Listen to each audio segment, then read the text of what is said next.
사건 건물의 관리단은 지하 1층 주차 공간을 일방적으로 폐쇄하고 전체 소유자들이 함께 사용하는 재활용품 수거장을 거기에 설치해서 이용하고 있었습니다. 1층부터 8층까지는 상가 및 오피스텔, 그리고 10층부터 39층까지는 아파트로 이루어져 있었습니다. 상가 오피스텔 쪽 소유자들의 개별적인 동의, 관리단 집회 결의 없이 재활용품 수거장으로 일방적으로 변경한 것이 집합건물법에 위반된다. 이 사건 공용부 변경 안건에 대한 결의가 무효라는 점을 입증하기 위해서 이 세 가지 쟁점 중에서 가처분 재판부는 세 번째 쟁점에 대해서만 구체적으로 판단을 했었는데요.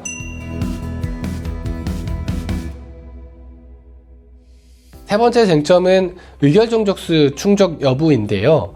여기에 대해서는 18명의 구분 소유자들에 관해 양측이 제출한 위임장의 효력을 어떻게 평가할 것이냐가 가장 핵심적인 부분이었습니다. 18명의 구분 소유자들은 관리인 측에게 위임장을 먼저 제공을 했었고요. 그리고 그 이후에 다시 동일한 안건에 대해서 상가 및 오피스텔 구분 소유자들 쪽에 중복해서 위임장을 제공을 했는데 이 부분에 대해서 법원은 이렇게 판단을 했습니다. 첫 번째 단락은 근거가 되는 대법원 판례 법리를 설치한 거고요. 동그라미 3번을 중점적으로 보겠습니다. 동일인이 여러 개의 위임장이나 서면 결의서를 작성한 경우 앞서 한 위임 행위를 묵시적으로 철회한 것으로서 나중에 작성된 위임장이 해당 구분 소유자의 최종적인 의사를 반영하는 것으로 보는 것이 자연스러운데, 이 사건 위임장은 채권자 측, 저희 의뢰인 측이 제공받은 위임장입니다. 이 사건 위임장이 신땡땡 측, 채무자 측, 관리단 측 위임장보다 나중에 작성된 것으로 보인다. 그렇기 때문에 다음 밑줄을 보시면 신땡땡 쪽의 한 의결권 위임은 철회되었다. 이렇게 판단을 한 것입니다. 이 18명에 대한 의결권 행사가 전부 다 상가 및 오피스텔 구분 소유자들 쪽의 의결권 행사로, 즉 이 사건 공용부 변경 안건에 대한 반대 취지의 의결권 행사로 집계되어야 한다라고 판단을 했었습니다. 그리고 두 번째로 이 사건 소송이 진행되는 동안 관리단 임원들과 관리사무소 직원들은 양측에 중복해서 위임장을 제공한 그 18명의 구분 소유자들에게 접근을 해서 상가 및 오피스텔 구분 소유자들이 제출한 그 18명 명의의 위임장은 효력이 없고 관리인 측에게 제공한 위임장이 본인들의 진정한 의사에 부합한다 라는 취지의 사실확인서를 약간 강압적인 형태로 받아서 재판에 제출을 하였습니다. 그런데 그 과정을 보면 사실확인서를 써달라고 하는 그 관리단과 관리사무실 쪽의 요청은 매우 반복적이었고 집요하기까지 했습니다. 그리고 그 18명의 소유자들은 관리단 쪽의 요청을 거부할 경우 불이익을 받을 수 있다는 생각을 할 수밖에 없었던 것으로 보이고요. 그래서 마지못해 사실확인서를 써준 것으로 확인이 되었습니다. 그리고 그 과정을 저희가 구체적인 증거 수집을 통해서 소송의 재판 자료를 제출했고요. 이런 자료들을 본 재판부는 결국엔 이런 사실 확인서만으로 채권자 쪽에서 제출한 위임장의 효력이 부정될 수는 없다라고 판단을 하였습니다. 이 부분에 대한 가처분 재판부의 판단을 구체적으로 보겠습니다. 그러나 위 각 의사표시 확인서의 작성 일자는 6월 25일, 9월 25일로 이 사건 결의 이후에 작성된 것이고 그 내용이 부동 문자로 기재되어 있는 점 등에 비추어 보면 이런 사실 확인서만으로 구분 소유자들 명의의 위임장이 효력이 없다라고 단정하기 어렵다라고 설시를 하였습니다. 재판부는 가처분 사건의 특성상 채권자들이 주장한 내용들 전부에 대해서 구체적으로 판단을 하지는 않았습니다.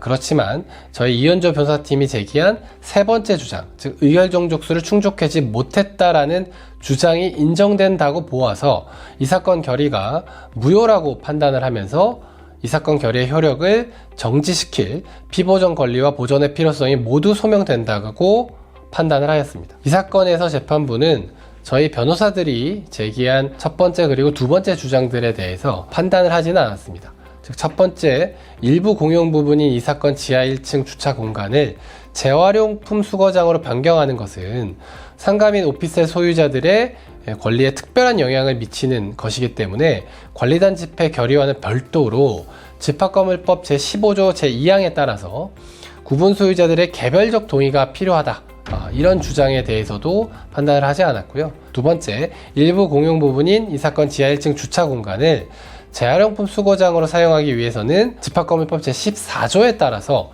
이 사건 지하 1층 주차 공간을 공유하는 상가 및 오피스텔 구분 소유자들만의 그들만의 집회 결의로서 정해야 한다 라는 이 주장에 대해서도 판단을 하지는 않았습니다. 그런데 의결 종족수가 충족되지 않는다라는 이 세 번째 주장이 명확히 확인되기 때문에 그 첫 번째, 두 번째 주장에 대해서는 본안 소송에서 신중히 검토를 받아볼 필요가 있고, 이 세 번째 주장만으로 결의 효력을 정지시킬 수 있다라고 판단을 하였습니다. 이렇게 가처분 소송에서는 그 승소 요건인 피보전 권리와 보전의 필요성이 충족된다라고 소명이 되면 모든 주장들에 대해서 심리하거나 판단하지 않는 경우가 많이 있습니다. 그러나 이 사건 지하 1층 주차 공간이 상가 및 오피스텔 구분 소유자들만의 일부 공용 부분인 이상 이를 전체 구분 소유자들이 모두 함께 쓰는 그런 재활용품 수거장으로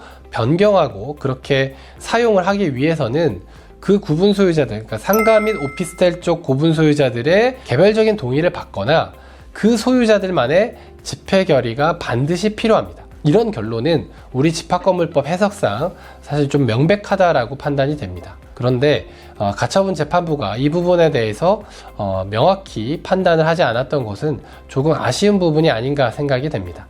아마도 본안 소송에서는 이런 쟁점들에 대한 정확한 판단이 이루어질 것이고, 그 본안 판결은 유사한 사안에서 굉장히 많이 참조가 이루어질 만한 내용이 많이 포함이 되어 있을 것으로 예상이 됩니다.